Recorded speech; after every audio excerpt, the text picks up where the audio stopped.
주제별 설교 시리즈 설교를 했습니다. 5번째, 우리가 추구해야 할 성경적 자화상이라는, 다 갖고 계시죠? 다 어딘가에 있죠? 네. 네, 그 4번째 시간이 되겠습니다. 우리는 어떤 배우자가 되어야 하는가, 오늘 본문의 말씀 중심으로 함께 상고하고 은혜 받고 도전받기 원합니다. 러시아 분들 중에 뭐 글을 잘 쓰는 분들이 많잖아요. 뭐 도스토옙스키 이런 분도 있고, 우리가 제가 좀 대학 시절 때 많이 들었던 분은 솔제니친이라는 분입니다.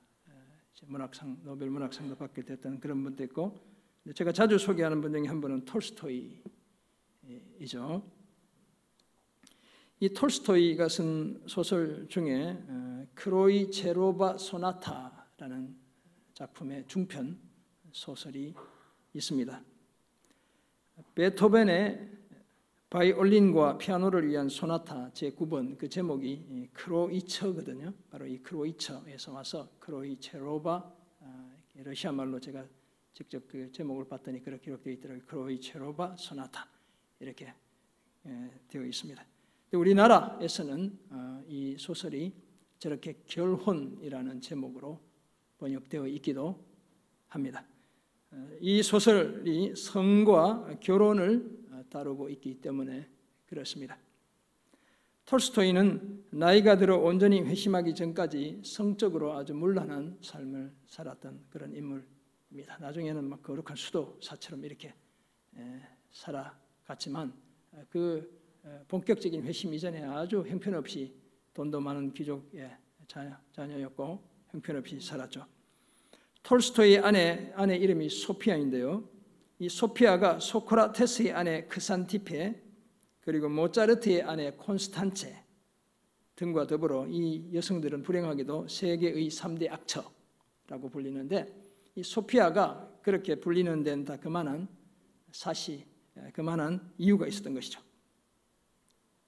톨스토이는 34살 때에 불과 18밖에 되지 않았던 소피아라는 여인과 결혼을 하게 됩니다. 결혼을 하고서도 성적인 문란함에서 쉽게 벗어나지 못했습니다. 결혼이라는 크로이체로바 소나타라는 이 소설은 자신의 이런 경험과 그 시대의 타락한 사회상을 바탕으로 쓰여진 그런 소설이 되겠습니다. 소설의 주인공, 그 주인공의 이름이 포즈드니 셰프, 무슨 스키 뭐 이런 이제 러시아 이름은 많잖아요. 소설의 주인공 포즈드니 셰프는 기차 여행을 하면서 자신의 결혼 생활에 대한 이야기를 동승한 승객들에게 늘어놓습니다. 그렇게 이제 소설이 전개되는 거예요. 제가 직장 다닐 때 러시아 출장 가면 12시간씩 기차를 타고 지방에 내려가기도 했어요. 그러면 끊임없이 잠 안 자는 분들은 이야기를 하죠. 이제 그런 배경이다 이렇게 보시면 돼요.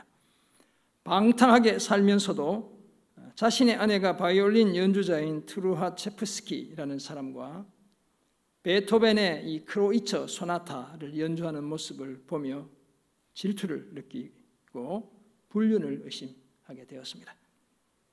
마침내 어느 해 10월 5일 자신의 아내를 포즈드니 셰프라는 주인공이 살해하고 맙니다. 그런 이야기를 승객들에게 전하면서 포즈드니 셰프는 사실 자신이 아내를 살해한 날은 그날이 아니라 10월 5일 그날이 아니라 훨씬 이전이라고 말합니다. 자신이 아내를 의심하고 미워할 그때부터 이미 아내를 살인하고 있었다라고 말하고 있습니다. 비록 우리가 실제로 살인은 하지 않았더라도 우리가 우리 아내, 우리 남편을 이렇게 죽인 사람은 아니잖아요. 섬찟한 일이지만 우리 또한 남편과 아내로 살며 육체적으로 죽이진 않았지만 정서적으로 또는 인격적으로 서로를 여러 번 죽이곤 했던 사람들이 바로 저와 여러분입니다. 제가 이렇게 설교 준비하면서 이 중에 안 그런 분도 계실 거라고 믿어요. 제 기준으로 일단 이야기를 드리는 겁니다. 저보다 훨씬 도덕적으로 뛰어난 분들, 거룩한 분들 많을 테니까 그러지 않는 분도 있겠지만 제가 살아온 경험으로 보면 실제로 죽이진 않았지만 남편과 아내로 살며 정서적으로 그리고 인격적으로 서로 여러 번 죽이곤 했습니다.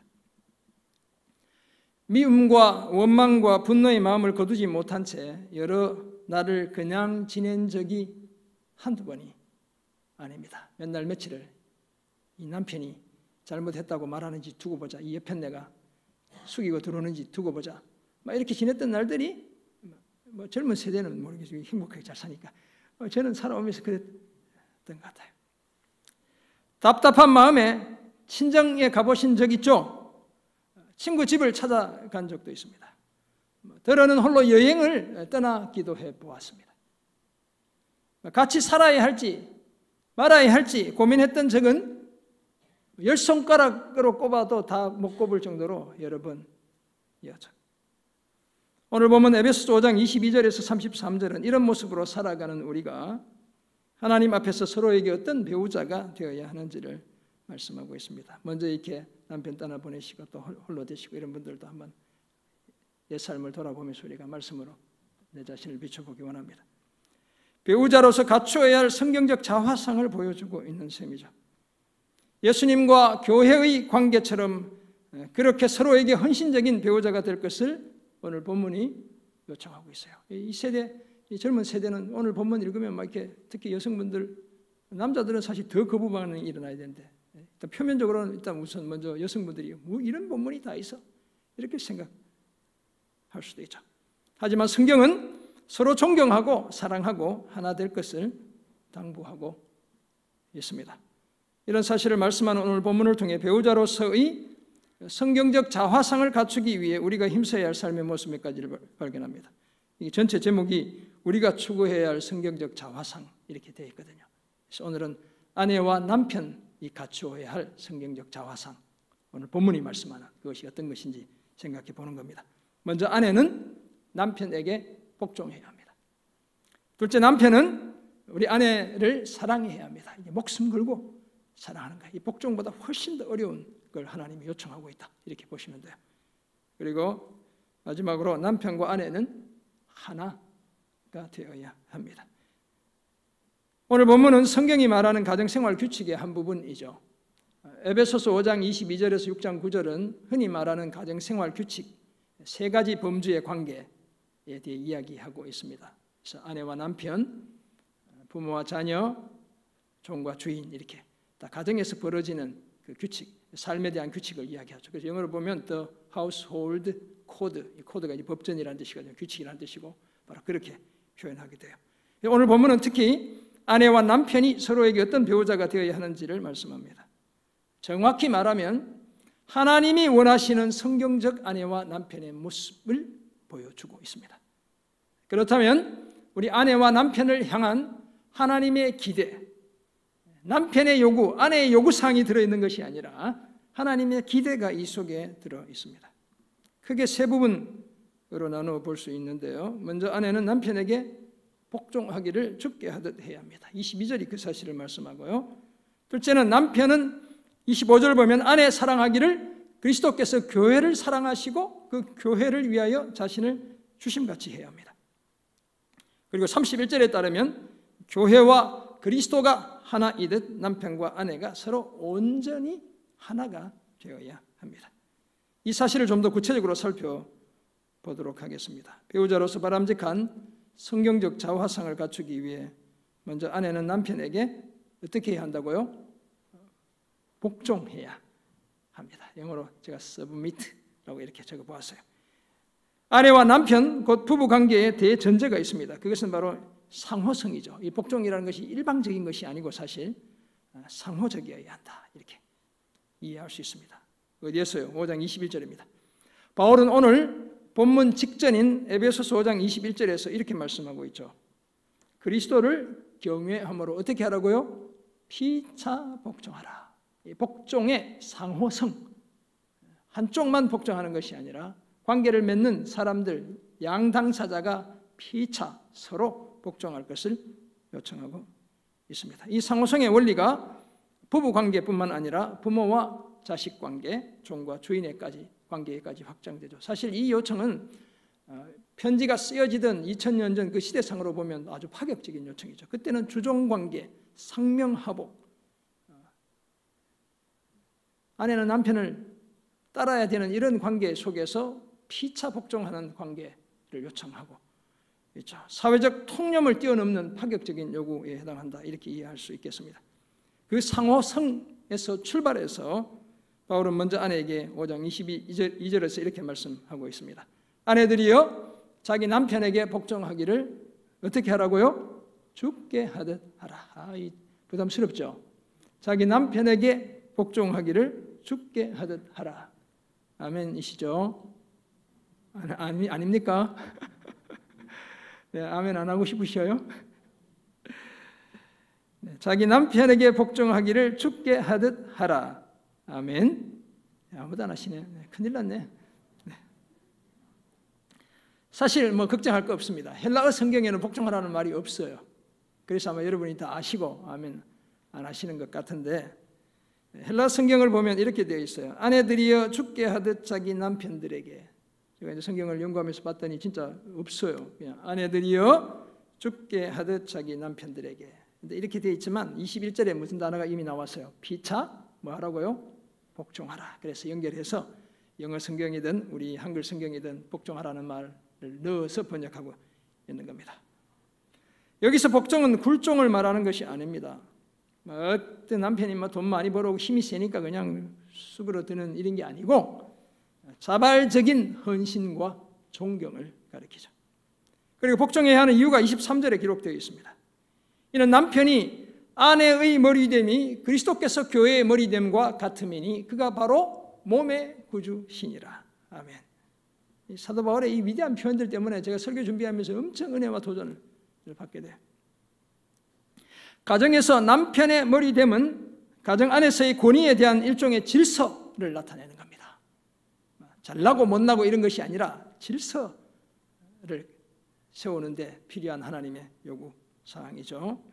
그 질서의 근거가 그리스도께서 교회의 머리됨에 있습니다. 그리스도의 머리 되심은 예수님이 생명과 성장의 근원이라는 사실을 의미하고요. 뿐만 아니라 우리가 성장해 가야 하는 최종적인 목표라는 사실을 보여주는 것입니다. 더구나 오늘 바울의 표현에 따르면 예수님은 우리 몸에 뭐라고요? 구주시라고 이야기하고 있죠.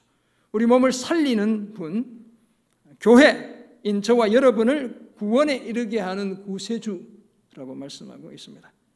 반면에 남편은 아내에게 생명을 주는 존재는 아니죠. 제가 저희 아내 인간이 되라 이렇게 해서 만들어낸 사람이 아니라는 거예요. 하나님이 하신 거지. 그죠?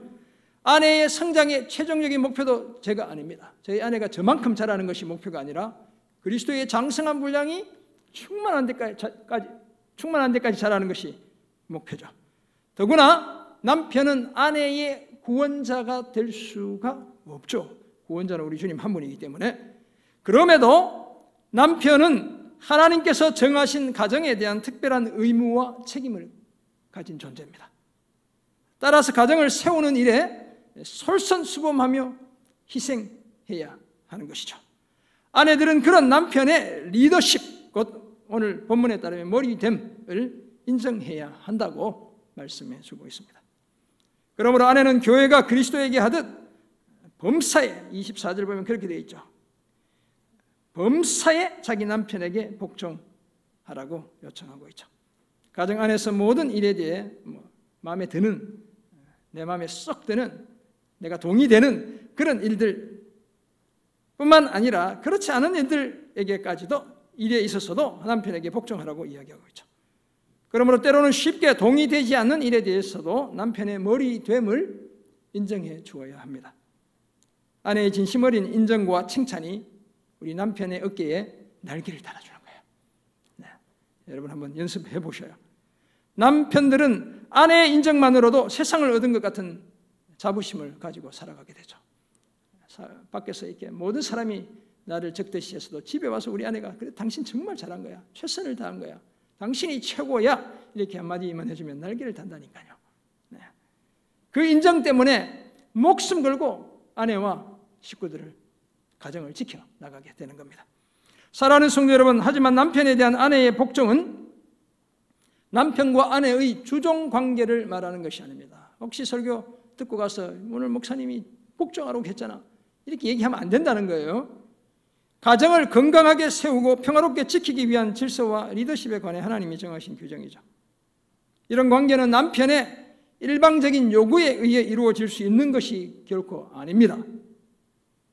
오히려 아내의 자발적인 헌신을 통해 성취되는 것이죠. 더구나 하나님은 남편들에게 아내를 향해 복종을 요구할 수 있는 권리를 주신 적이 없습니다. 남편들 보고 아내에게 복종하라고 말해, 오늘 성경이 얘기했어요, 안 했어요? 안 했죠.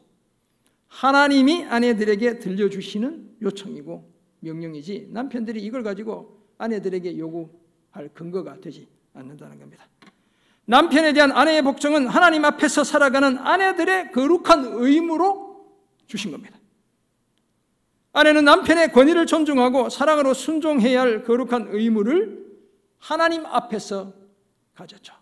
아유, 그냥 인간 내가 복종하고 말지, 이게 아니고 하나님이 하라고 하셔서 복종해야 한다는 거예요.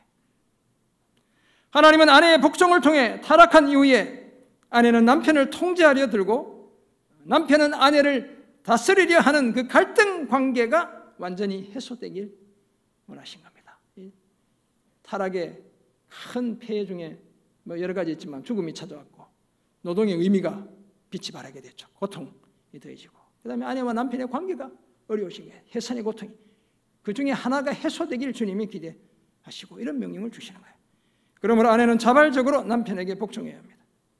그것이 힘들면, 자발적으로 잘 안 되면 하나님의 말씀과 뜻에 순종하기 위해 복종해야 되는 거예요. 조금은 부족한 남편이어도 가정의 리더로서 인정해주고 그 남편이 머물 자리 늘 남겨두어야 합니다. 그래야 남편을 가정 안에, 아내의 품 안에 붙잡아 둘 수 있습니다. 나아가 그리스도가 우리 가정의 참머리가 되고 하나님이 우리 가정의 진정한 주인이 되게 할 수 있습니다. 이런 소망 가지고 범사에 남편에게 복종하기를 죽게 하듯 함으로 아내로서의 성경적 자화상을 갖추는 우리 성도님들 되시길 주님의 이름으로 축원합니다. 아멘. 네. 이렇게 아멘 많이 안 하셔요. 보니까 늘 안 하시지만 이런 거 막 내가 아멘 하면 집에 가서 이제 해야 될 것 같으니까. 네. 성경적 자화상을 갖춘 배우자로 세워지기 위해 두 번째로 남편은 아내를 사랑해야 합니다. 당연한 얘기죠. 이때 사랑 아가파오, 아가페의 사랑으로 사랑해야 한다는 거예요. 오늘 본문 25절인데요. 남편들아 아내 사랑하기를 그리스도께서 교회를 사랑하시고 그 교회를 위하여 자신을 주심같이 하라. 엄청 엄중한 명령이죠. 이처럼 남편들을 향한 하나님의 요청은 아내를 사랑하는 겁니다. 그런데 이 사랑이 보통 그 이상의 사랑이죠. 그리스도께서 교회를 사랑하시고 그 교회를 위하여 자신을 주신 같이 목숨을 내어주신 것처럼 사랑하라고 이야기하고 있습니다. 목숨 바쳐, 목숨 걸고 아내 사랑하라는 겁니다. 이 거룩한 의무를 가지고 사랑해야 되는 거예요. 그런데 그리스도께서 교회 곧 아내와 남편 모두를 사랑하시고 위하여 자신을 주신 이유가 오늘 본문 26절, 27절에 기록되어 있습니다. 사도 바울이 남편과 아내의 관계를 말하며 교회와 주님의 관계를 자꾸 대비시키면서 큰 은혜를 누리는 거예요. 이 설교를 준비하면서 제가 그 은혜를 경험하게 되는 겁니다. 이는 26절 곧 물로 씻어 말씀으로 깨끗하게 하사 거룩하게 하시고 자기 앞에 영광스러운 교회로 세우사 티나 주름 잡힌 것이나 이런 것들이 없이 거룩하고 흠이 없게 하려 하심이라. 아멘. 그리스도께서 교회를 사랑하시고 교회를 위하여 자신을 주신 첫 번째 이유, 26절에서 말하는 첫 번째 이유는 거룩하게 하기 위한 겁니다. 그 거룩하게 하기 위한 방법이 물로 씻는 것이고 말씀으로 깨끗하게 하는 것이죠. 그렇다면 사랑스럽기 때문에 저와 여러분을 사랑해 주신 것이 아니고 사랑스러운 존재가 되게 해 주시기 위해 사랑해 주신 거예요. 그래서 죽기까지 하시며 사랑하신 겁니다. 그리고 이제 곧 회개의 세례와 진리의 말씀으로 교회를 깨끗하게 씻어주셨죠. 왜냐하면 교회, 저와 여러분을 자신의 거룩한 신부가 되게 해야 했기 때문입니다. 그리스도께서 교회를 사랑하시고 위에 자신을 주신 또 다른 이유 27절에 기록되어 있는데요. 자기 앞에 영광스러운 모습으로 교회를 세우시기 위함입니다. 이것은 어떻게 보면 교회를 통해 우리 주님께서 이루시려는 궁극적인 목적입니다. 이렇게 볼 수 있습니다. 우리를 영광스러운 당신의 신부로 세우시는 것, 이것이 주님이 기대하시는 궁극적인 목적이다, 이렇게 이해할 수 있죠. 티나 주름 잡힌 것이나 이런 것들이 없이 거룩하고 흠이 없게 하셔서 자신 앞에 영광스러운 교회를 세우길 그토록 원하셨습니다. 자신의 온전한 신부가 되도록 하기 위해 죽기까지 교회를, 저와 여러분을 우리 주님이 사랑해 주신 거죠. 이런 예수님의 교회의 사랑이 바로 남편의 아내 사랑의 모델이라는 겁니다. 그래서 28절 남편들에게 이렇게 말씀하죠. 이와 같이 남편들도 자기 아내 사랑하기를 자기 자신과 같이 할지니 자기 아내를 사랑하는 자는 어떻다고요? 자기를 사랑하는 것이라. 아멘. 남편들은 아내를 자신처럼 사랑해야 하고 자기 아내를 사랑하는 자는 자기를 사랑하는 자라고 말씀합니다. 왜냐하면 우리가 흔히 이야기하지만 부부는 일심동체이기 때문에 그렇고 영원히 떼어낼 수 없는 소중한 짝이기 때문에 그렇습니다. 그래서 29절 아내를 남편의 육체 곧 몸으로 비유하고 있습니다. 누구든지 언제나 자기 육체를 미워하지 않고 오직 양육하여 보호하기를 그리스도께서 교회에게 함과 같이 하나니.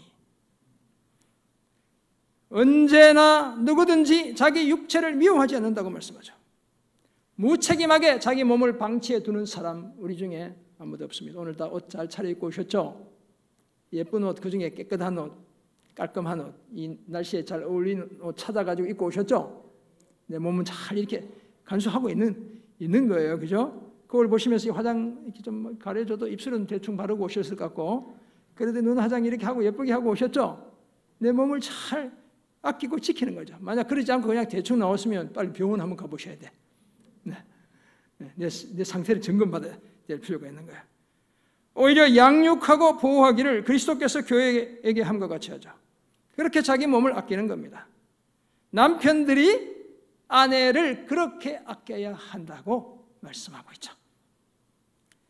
그리고 아내든 남편이든 우리는 모두 그리스도의 몸의 지체입니다. 30절 그렇게 말씀하죠. 우리는 그 몸의 지체임이라.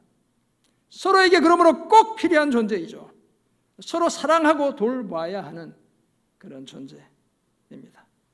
남편들은 특히 아내가 그런 존재라는 사실이 있지 않아야 합니다. 사도 베드로는 그래서 베드로전서 3장 7절 보면 이렇게 이야기해요. 더 연약한 그릇이요 또 생명의 은혜를 함께 이어받을 자로 알아 귀히 여기라. 누구를 향해요? 아내들을 향해 남편에게 요청하고 있는 겁니다. 사랑하는 성도 여러분, 특히 남편 여러분, 주님의 말씀을 따라 이제 아내를 제대로 사랑하시기 바랍니다. 남편들의 아내의 사랑은 하나님의 요청이며 명령입니다. 그 명령에 따르면 그리스도께서 교회를 사랑하시고 위하여 자기 목숨을 주심같이 그렇게 아내를 사랑해야 합니다. 엄중하죠. 목숨 걸고 사랑해야 하는 겁니다. 끝까지 사랑해야 하죠. 남편으로서의 책임과 의무 피하지 않아야 합니다. 더구나 아내들이 가정이나 교회에서 더 빛나는 존재가 되게 해야 할 의무가 우리 남편들에게 있죠. 우리 주님이 우리를 영광스러운 신부가 되게 하기 위해 죽기까지 사랑하셨잖아요. 바울이 그 그림을 가져오고 있잖아요. 오늘 우리 아내들을 그런 존재가 되게 하는 일에 남편들이 희생해야 하는 거예요. 그러기 위해 아내들보다 더 하나님을 사랑해야 합니다. 그 힘으로 아내를 내 몸처럼 사랑해야 될 줄 믿습니다. 오늘 이후로 하나님의 이 기대와 명령을 따라 아내를 진심으로 사랑하는 남편들 되시길 주님의 이름으로 축원합니다. 아멘. 속으로 다 아멘 하셨죠, 우리 남편분들.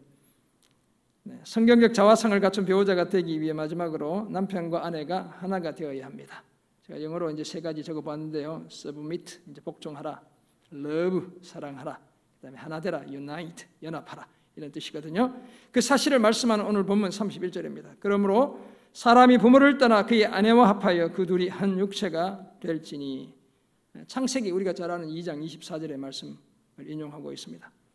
이처럼 결혼은 필연적으로 떠남을 동반하는 것이죠. 그래서 그런 생각해 보았습니다. 신혼여행을 떠나는 것, 이 떠남이 어떤 한 과정을 연습하는 것이다. 오늘 우리 어제 결혼한 태승이도 인사하고 제주도로 신혼여행, 요즘 다 제주도로 이렇게 갈 수밖에 없으니까 아마 떠나고 있을 것 같아요. 이 떠남은 단지 분리나 독립의 의미를 넘어 새로운 관계로 들어가는 것까지 포함하죠. 기본적으로 아내와 남편은 결혼을 통해 관계적으로 그리고 경제적으로 때로는 정서적으로도 부모님으로부터 떠나게 되어 있습니다. 의존적인 과거에서 벗어나 독립적으로 살아가게 되죠. 물론 요즘은 이렇게 많이 기대서 살기도 하고 또 부모님들도 많이 베풀기도 하고 이렇게 하긴 하지만 기본적인 어떤 가치, 정신이 그렇다는 겁니다. 그리고 둘이 한 육체, 곧 한 운명 공동체를 이루게 되죠. 그렇다면 육체적으로, 정서적으로, 인격적으로, 영적으로 온전한 연합을 이루어가야 합니다. 그것도 획일적인 통일, 단세포적인 통일을 이야기하는 것이 아니라 다채롭죠. 그러나 질서 있죠. 조화롭고 아름다운 연합을 이루어가야 하는 겁니다. 바울은 아내와 남편의 이런 하나됨을 생각하다가 교회와 그리스도의 하나됨의 비밀을 떠올립니다. 그래서 32절 이렇게 기록해요. 이 비밀이 크도다. 이 사도 바울의 마음이 막 느껴지는 것 같아요. 아내와 남편의 관계를 얘기하다가 교회와 주님의 관계를 그림을 가지고 와서 대비시키는데 이 비밀이 자기에게 너무너무 큰 거예요. 이 비밀이 크도다. 나는 그리스도와 교회에 대하여 말하노라. 이렇게 말하고 있죠. 완전하신 하나님의 아들 그분과 불완전한 공동체에 불과한 교회가 하나라는 이 사실이 너무너무 큰 비밀이라는 거예요. 허물과 죄 투성이인 우리가 거룩하고 순결하시기만 한 그분과 하나라는 사실이 너무너무 큰 비밀이라는 거예요. 이것은 이성이나 세상의 논리로 설명이 불가능하죠. 오직 은혜와 사랑으로만 이해가 가능한 겁니다. 은혜와 사랑의 하나님이 그리스도를 통해 우리를 품으셨기에 교회와 그리스도가 하나가 된 것입니다. 아내와 남편의 하나됨도 바로 이런 의미가 있다고. 우리가 다 온전해서 하나 되는 것이 아니라 부족하지만 품어서 하나 되는 것이라고 이야기하는 겁니다.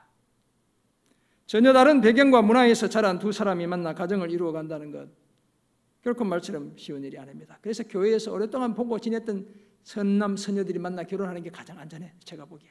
저도 교회에서 그래서 만나서 결혼했고 여기 우리 두 사람도 그렇게 결혼했고 가장 안전하다 이렇게 생각이 돼요. 개인이 멀리 돌고 돌아서 예수 믿는 척 하는데 결혼해 보니 제대로 교회도 안 가고 나도 신앙 잃어버리고 애들도 교회도 안 보내고 엉망진창. 정말 뿌리 깊게 내리고 주님 사랑하고 만나는 게 좋은 거라. 아무튼 서로 다른 배경과 문화에서 자란 두 사람이 만나 가정을 이루어간다는 것 말처럼 쉽지 않죠. 연애할 때 몰랐지만 더불어 살면 마치 물과 기름처럼 이렇게 그냥 살아가는 경우들이 많이 있죠. 기차의 두 궤도처럼 영원히 평행선만 달릴 것 같은 생각이 들기도 합니다. 이 당연한 거 아닙니까? 성격 차이 당연히 있는 겁니다. 성격 차이 때문에 이혼하는 거 제가 안 된다고 그랬죠. 성경이 허락하지 않아요. 우리는 원래 성격이 다른 사람들이에요. 성질이 다른 사람들이라.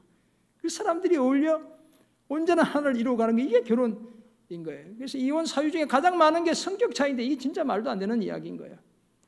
다르기 때문에 함께 되었고 온전한 하나를 이루어가는 거예요. 이런 서로 다른 물과 기름을 한데 섞을 수가 있죠.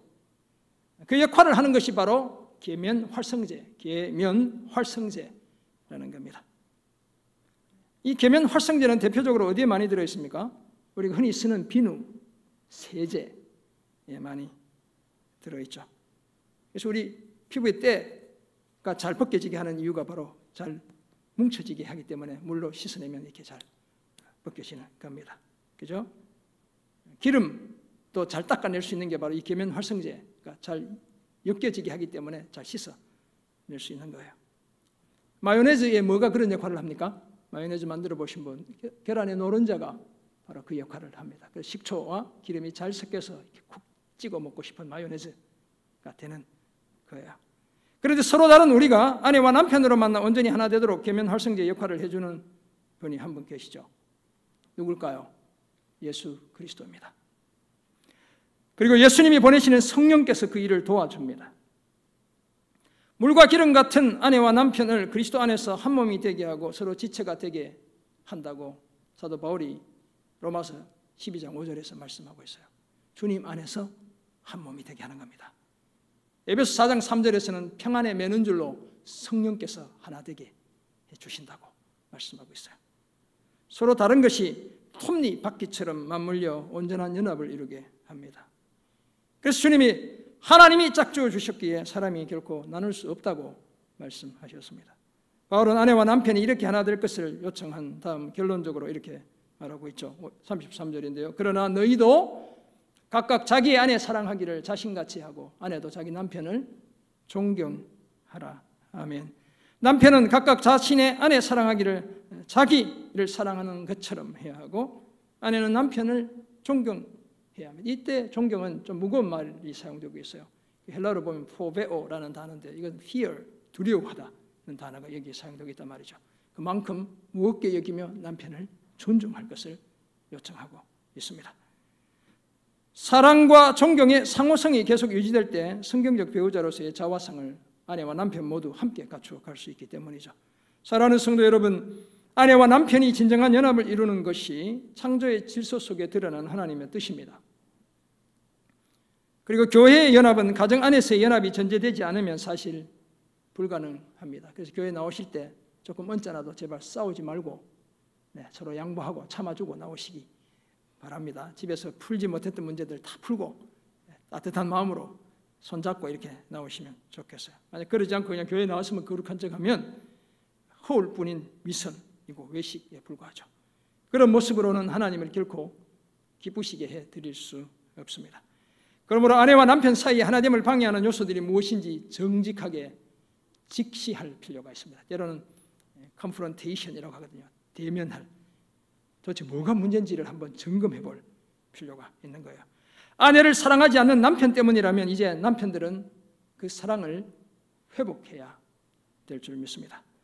남편을 존경하지 않는 아내 때문이라면 남편의 머리됨을 인정해야 될 줄 믿습니다.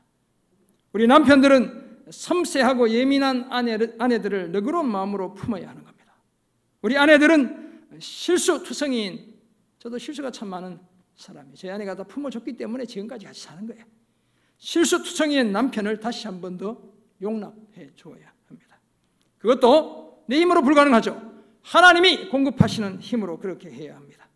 이런 삶을 힘써 남편과 아내가 온전히 하나 되고 성경적 배우자로서의 자화상을 함께 갖추어가는 우리 모두가 되기를 주님의 이름으로 축원합니다. 아멘. 성경적 배우자로서의 자화상을 갖추기 위해 아내는 어떻게 해야 한다고요? 남편에게 복종해야 돼요. 우리 남편은 아내를 어떻게 해야 한다고요? 사랑해야 하죠. 그리고 남편과 아내가 하나 되어야 합니다. 이 사실을 우리가 알았는데 그렇다면 이제 어떤 삶을 보다 구체적으로 살아야 하겠습니까? 첫 번째, 그래도 남편을 존경해야 합니다. 제가 이제 처음에는 원고를 이렇게 적어놨어요. 못마땅히 해도 남편을 존경해야 합니다. 그러니까 남편을 너무 무시하는 것 같아서 그래도 남편을 존경해야 한다는 거예요. 우리 남편 정말 대단하고 고맙다고 생각하는 아내분들도 참 많이 있습니다. 마음 착한 아내들은 남편들이 조금만 성실하게 살아도 감동을 받고 남편을 존경하고 주로 떠받들기 살아가 남편 아브라함에게 그렇게 했듯이 그렇게 하는 분들도 계신 것 같아요. 집에 가서 주님이라고 이렇게 불렀다는데, 그렇지만 모든 남편이 다 가정에서 인정받고 사는 것은 결코 아니죠. 보건복지부에서 2017년 발표한 자료, 제가 작년 자료를 아무리 찾아봐도 적용되고 있지 않아서 못 찾았어요. 2017년에 발표한 자료에 따르면 2016년 10월 기준 대한민국의 노숙자 숫자가 약 11,340명입니다. 제가 미국에 유학 가기 전에 서울에 사회 갈 때 한 달에 2번씩 노숙자 봉사활동을 갔어요. 한 번은 을지로에 있는 이 지하차도, 차가 안 다니는 지하차도가 그 시내 한복판에 있더라고요. 거기 한 300명 가까이 모여요. 그럼 저녁에 가서, 주일 저녁에 가서 배식하고 설교하고 이렇게 정리하고 오는. 그 다음에 또 다른 곳은 영등포, 여기서 나오면 왼쪽에 보면 쪽방촌이 있어요. 거기에 있는 교회를 중심으로 제가 한 달에 한 번씩 가서 설교를 했어요. 정말 노숙자분들 많고 시설 안에는 여자분들도 꽤 많아요. 그 노숙자 중에 통계를 보았더니 남자가 74%를 차지하고 보호시설을 제외한 거리 노숙인들의 경우는 90% 이상이 남자들인 거예요. 제가 봤던 을지로는 한 300명 중에 여자분이 한 5분밖에 되지 않았어요. 다 남자들. 저 나이 비슷한 또 저보다 나이가 많은 그때만 해도 제가 좀 젊을 때였으니까 그런 분들, 젊은 친구들도 있었어요. 연령대별로 통계를 보았더니 50대가 33%로 가장 많고 참 슬픈 일이죠. 그 이상이 전체의 75% 정도 된다고 합니다. 근데 노숙인이 된 이유가 뭐냐면 질병 첫 번째, 두 번째 이혼, 그리고 세 번째 실직이래요. 몸이 아프면 병원에 있고 집에 있어서 돌봄을 받아야 되는데 어디에 있어 이분들이? 거리에 있죠. 이혼하면 그 아픈 마음, 쓰라린 상처 위로받고 격려받아야 되는데 거리에 있다는 거예요. 직업을 잃어버리면 그동안 수고했다고 누군가로부터 돌봄을 받아야 되는데 어디에 나가 있어요? 거리에 있는 거예요. 아프고 외롭고 힘들 때 오히려 가정을 뛰쳐나와 거리에서 살아가는 무수한 남자들 있단 말이죠. 왜 그럴까요? 가정에서 인정받고 존경받지 못하기 때문이죠. 가정에서조차 부담스러운 존재가 되고 말았기 때문이에요. 방랑벽이 있는 이런 분들 제외하고 가정에서조차 내가 부담스러운 존재라고 생각하기 때문에 가정을 뛰쳐나오는 거예요. 우리 남편들이 뭐 그런 생각은 들었어요. 제가 아이고 나도 아내한테 쫓겨나가면 저분들처럼 마분지만 있으면 내가 겨울을 날 수 있겠구나. 그 역 주변에 이렇게 마분지를 이렇게 사각형으로 만들어 그 안에 속 들어가서 주무시고 이렇게 쉬고 이렇게 하시더라고. 그래서 갈 데가 있구나, 집이 없어도. 이런 생각이 들긴 했어요. 우리 남편들이 그런 생각하지 않도록 좀 못마땅해도 다른 남편들보다 생활 능력이 좀 떨어져도 하나님이 짝지어 주셨고 지금까지 수고했으니 그것만으로도 우리 남편 존경해야 될 줄 믿습니다. 아내의 존경이 남편의 어깨에 날개를 달아준다니까요. 새로운 삶이 시작되게 하는 겁니다. 두 번째 적용점, 아내가 원하는 방식대로 사랑해야 합니다. 우리 기성세대의 남자들은 대부분 사랑의 표현에 서툽니다. 저는 뭐 사나이 중에 사나이, 경상도 사나이 가지고 정말 잘 연애할 때는 좀 이렇게 막 적극적인 거 하다가 이제 뭐 내 사람 되고 나서부터는 막 손잡고 가는 것도 어색하고 뭐 교회 새벽기도 마치고 집 앞 뭐 한 30m 되는데 이렇게 팔짱 끼고 가는 것도 어색해서 뭐 이렇게 이게 이제 저예요. 마음은 참 사랑하지만 잘 표현하지 못하죠. 기껏 사랑한다는 것이 내 방식대로 사랑하는 것, 이것이 전부입니다. 그리고는 어떻게 착각합니까? 나도 충분히 할 만큼 했다고, 사랑할 만큼 사랑했다고 생각하는 게 우리 남편들인 거예요. 하지만 이제 남편들은 각자의 아내에게 남편으로부터 충분히 사랑받고 살아왔는지 한번 물어봐야 합니다. 오늘 집에 가서 꼭 한번 물어보세요. 우리 남편들. 여보, 나한테 충분히 사랑받고 살아온 것 같아? 이렇게 한번 꼭 물어봐 주시기 바랍니다. 그것도 당신이 정말 원하는 방식대로 내가 사랑했는지 물어볼 필요가 있어요. 제가 이 설교를 이렇게 준비했잖아요. 저희 아내가 가장 좋아하는 건 뭐냐면 밥을 잘 먹어주는 겁니다. 제가 어제 결혼식을 좀 마치고 늦게 와가지고 3시 정도에 점심을 먹었는데 전화가 와서 제 아내 보고 6시 반 밥 먹으러 오라고. 안 된다고. 조금 더 있다 또 전화 왔어. 안 갈 수 없어. 갔더니 밥을 차려줬는데 제가 뭐 원래 많이 먹지도 않고 근데 배고파서 허겁지겁 만두도 2개 먹고 막 이렇게 가지고 엄청 배가 부른데 설교가 이거야. 아내가 사랑하는 방식대로 사랑해야 된다고 제가 지금 해놨잖아요. 그래서 밥을 먹었어요. 먹는데 도저히 못 먹겠어요. 그래서 이실 짓고 여보 내가 설교 때문에 먹긴 하는데 배가 안 고파. 그랬더니 저희 아내가 당장 그만 먹어 이렇게 하더라고요. 세방되긴 했는데 아내가 원하는 방식대로 사랑해야 하는 겁니다. 우리 아내가 돈을 원하죠? 원해요 안 해요? 돈을 원하잖아요. 그러면 도둑질 빼고 사기치는 것, 공갈 치는 것 빼고 열심히 일해서 할 수 있는 만큼 벌어서 아내 손에 안겨주면 되는 겁니다. 선물 원하는 분들 많이 계시죠? 이 기회에 지갑 다 털어가지고 적금 하나 깨고 아내 원하는 거 한번 사주세요. 평생에. 아내가 원하는 방식대로 한번 사랑해 주시라니까요. 꽃을 원하는 분들 계시죠? 60, 70 우리 형님들 장미꽃 70송이 한번 갖다 주는 거예요. 돈 좀 들겠죠? 돈 10만 원 들면 되지 않을까? 한번 갖다 주는 겁니다. 여행 원하는 우리 아내들 정말 많아요. 친구들끼리 여행 가라고 한번 보내주는 겁니다. 우리 아내들이 남편을 향해 뭘 원하죠? 건강하기를 원하잖아요. 그럼 우리 남편들 뭘 해야 돼요? 운동해야죠. 저도 아내가 건강하기를 원해서 자전거를 사줘가지고 열심히 운동해야 제 허벅지가 얼마나 튼튼해지는지 몰라요. 그래서 이 서서 해도 이제 허리가 덜 아파. 제주도 가서도 한 달 내내 매일같이 자전거 탔어요. 또 아내들이 뭘 원합니까? 우리 신앙의 아내들이 정말 좋은 신앙의 사람이 되기를 원하잖아요.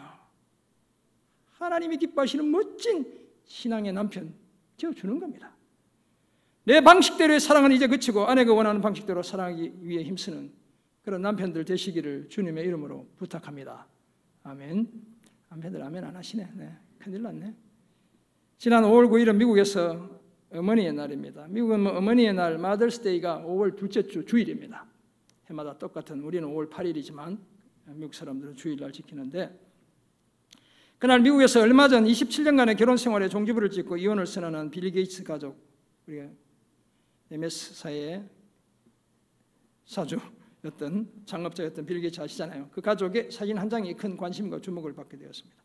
왜냐하면 그 사진에 저기 보면 빌 게이츠가 없어요.